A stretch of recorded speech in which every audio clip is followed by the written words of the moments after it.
There is an animal so synonymous with one landscape that its very image has become a symbol of that landscape. Say the word camel, and the mind goes immediately to sand, to the Sahara, to the Arabian Peninsula, to the Silk Road, to the great desert corridors of the Old World. The camel feels ancient in those places. Inevitable. As if it grew there, the way the dunes grew, shaped by the same wind and heat over the same impossible timescales. Everything about that feeling is wrong. The camel did not originate in Arabia. It did not originate in Africa. It did not originate anywhere near the landscapes it has come to define. The camel's true birthplace, confirmed by the fossil record, and now written in even deeper detail by ancient DNA, is a continent where no wild camel has walked for more than 10,000 years. A continent that most people would consider the last place on Earth a desert animal could have come from. The camel is, in its deepest biological identity, a North American animal. And that is only the beginning of what the evidence reveals. Because the story of how a North American grassland animal became the essential beast of burden of the Old World's driest civilizations is a story involving extinctions, migrations, continental crossings, and a domestication event whose timing and location are still, in key respects, not fully resolved. Ancient DNA is now beginning to map that journey in detail, and what it is revealing complicates not just what we thought we knew about camels, but what we thought we knew about the civilizations that depended on them. The conventional understanding of camel history had been built primarily from the fossil record, and on that level it was reasonably well established. The camelid family, the group that includes both Old World camels and New World relatives like llamas, alpacas, and vicuñas, originated in North America approximately 40 to 45 million years ago. Early camelids were small, deer-sized animals with no humps. Over tens of millions of years, the family diversified into many forms, with some lineages eventually producing the large, long-legged, desert-adapted animals we recognize today. The critical dispersal events happened during the Pleistocene. One branch of the camelid family crossed the Bering Land Bridge into Asia and continued westward and southward, eventually giving rise to the two species of Old World camel, the one-humped dromedary of Arabia and Africa, and the two-humped Bactrian camel of Central Asia. A separate branch crossed southward into South America, where it eventually produced the four surviving New World camelid species. The North American camelids themselves went extinct at the end of the Pleistocene, roughly 10 to 12,000 years ago, as part of the broader megafaunal collapse that eliminated most of the continent's large mammals. What remained of the family's legacy was split between the New World branches in South America and the Old World branches that had dispersed into Asia and beyond. For the Old World camels, the standard narrative then moved into the question of domestication. The Bactrian camel was believed to have been domesticated in Central Asia, somewhere in the region of modern-day Iran, Afghanistan, or the steppes north of the Caspian Sea, roughly 5 to 6,000 years ago. The dromedary was believed to have been domesticated in the Arabian Peninsula, probably on the southern and eastern margins of that arid landscape, at a date that has been debated but was generally estimated in the range of 3 to 4,000 years ago. Once domesticated, both species spread rapidly. The Bactrian opened the Silk Road. The dromedary transformed Arabia, North Africa, and the Horn of Africa into connected trading networks. The camel made the desert crossable, and in doing so made possible entire civilizations that could not have existed on the logistical infrastructure of any other animal. The story was coherent. The timeline seemed reasonable. The geography was plausible. Then the genomics began to complicate it. The first friction did not come from ancient DNA. It came from the bones themselves. Archaeologists working across the Arabian Peninsula had long struggled with a chronological problem in the dromedary domestication record. Wild dromedary remains in Arabia were sparse and geographically concentrated. The archaeological evidence for domesticated dromedaries, controlled herding, skeletal morphology consistent with burden-bearing, contextual association with human settlements, appeared abruptly and relatively late in the record, concentrated in the southern and eastern margins of the peninsula. But the timing of that appearance did not always align cleanly with the dates proposed in the standard narrative. In some regions, the evidence for large-scale camel use arrived later than expected. In others, it seemed to arrive through mechanisms that did not fit the simple model of local domestication followed by regional spread. There was also a deeper problem with the wild population. The wild ancestor of the dromedary, Camelus dromedarius in its pre-domestic form, is effectively extinct as a wild animal. There are no confirmed surviving populations of truly wild dromedaries. The feral populations in Australia, derived from animals introduced in the 19th century, are descended from already domestic stock. This meant that reconstructing the genetics of the wild founding population was far more difficult for the dromedary than for species with surviving wild relatives. For the Bactrian camel, the picture was slightly better. A small, critically endangered population of wild Bactrian camels, Camelus ferus, survives in the Gobi Desert, and genetic studies had established that it was distinct from domestic Bactrian camels at a level suggesting deep divergence. But that divergence also raised a question. If wild and domestic Bactrian camels were so genetically distinct, what did that mean for the domestication event itself? Had the domestic lineage been founded from a wild population that no longer existed in identifiable form? Something was missing from the picture. Several things, potentially.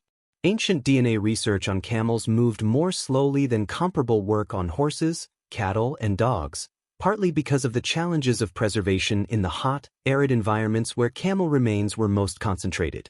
But through the 2010s and into the 2020s, researchers began to accumulate ancient camel genomes from sites across Central Asia and the Arabian Peninsula, specimens preserved in exceptional conditions at high-altitude sites in the Himalayas, in cave deposits, and in the desiccated sediments of ancient pastoral settlements.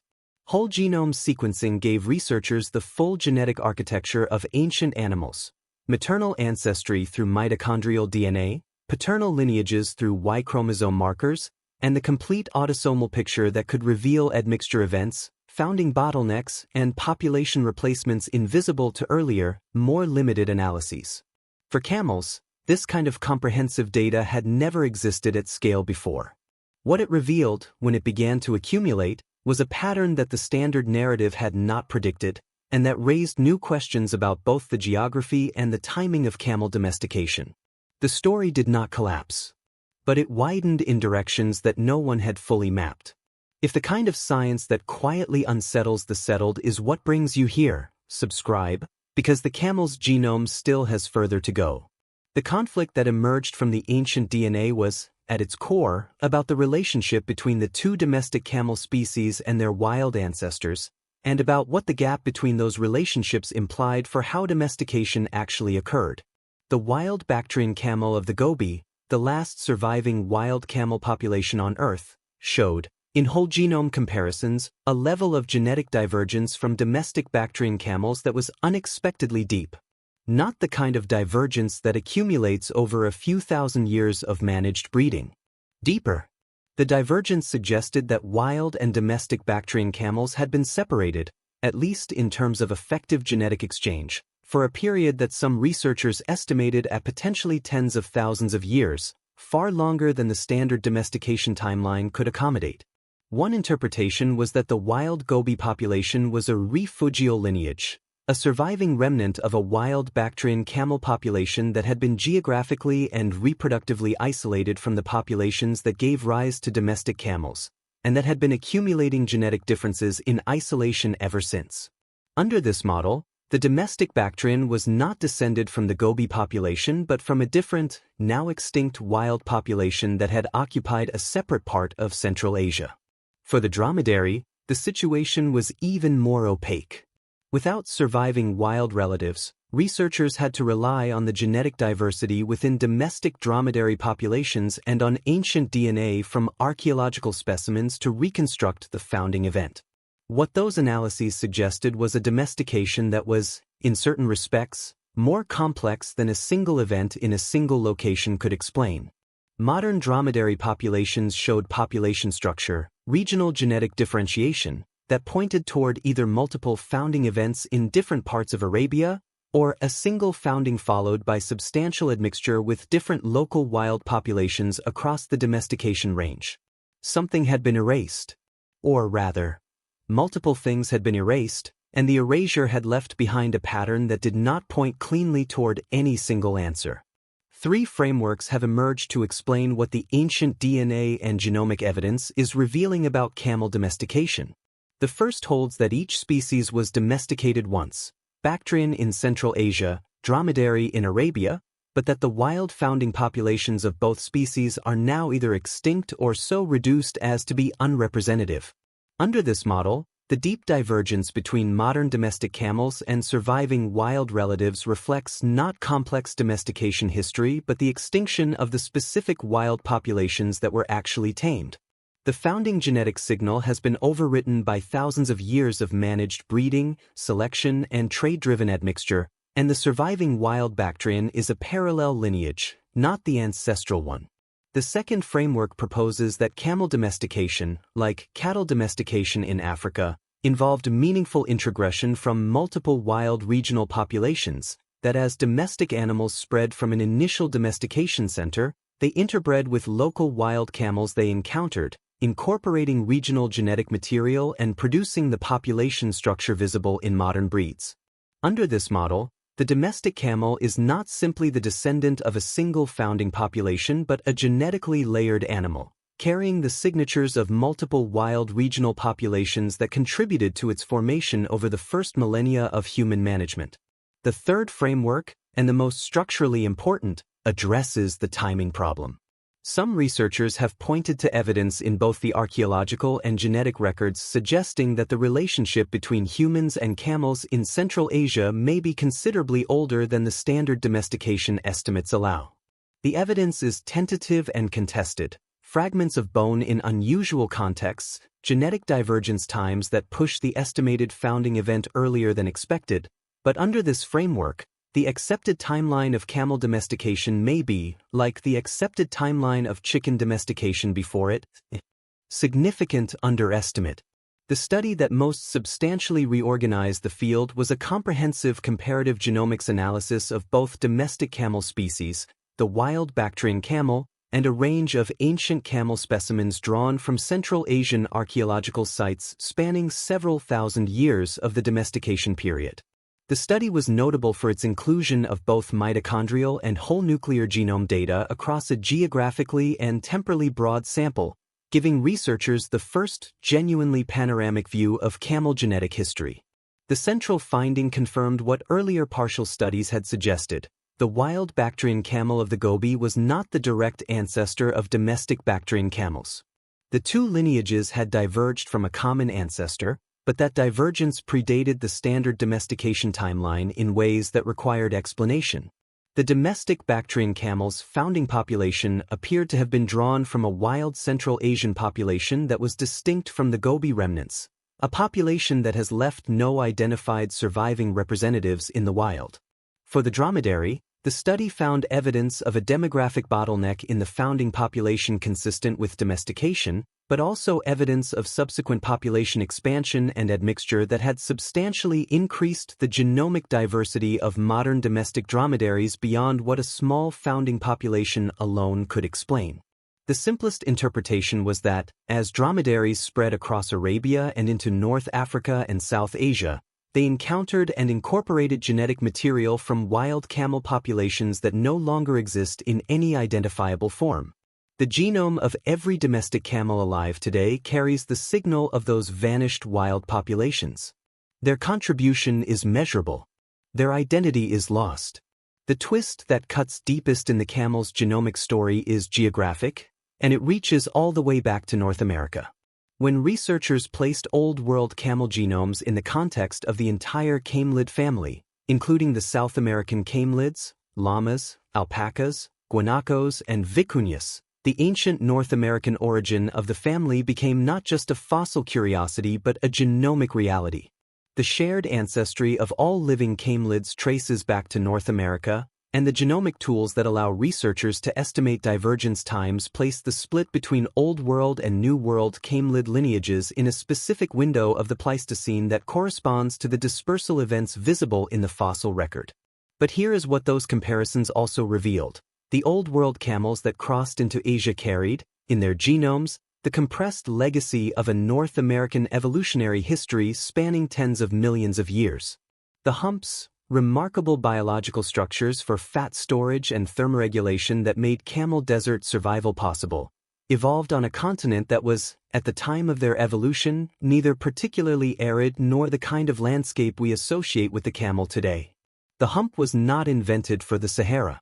It was an evolutionary innovation that happened to become extraordinarily useful in the Sahara, and in the Arabian Desert, and across the Central Asian steppe, after the camel family had already spent tens of millions of years refining it in a completely different ecological context. Not the desert that shaped the camel. The camel arrived in the desert carrying tools forged somewhere else entirely. What the camel's genomic history ultimately reveals is a principle that the entire series of animal domestication stories keeps returning to, from a different angle each time.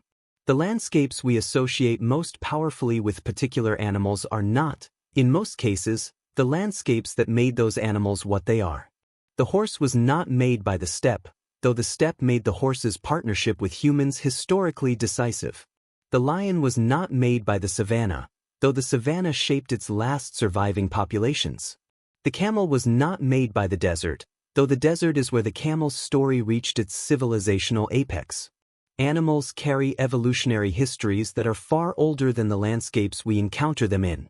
Their bodies encode adaptations built under conditions that may no longer exist, in climates, on continents, alongside prey and predators that are now extinct.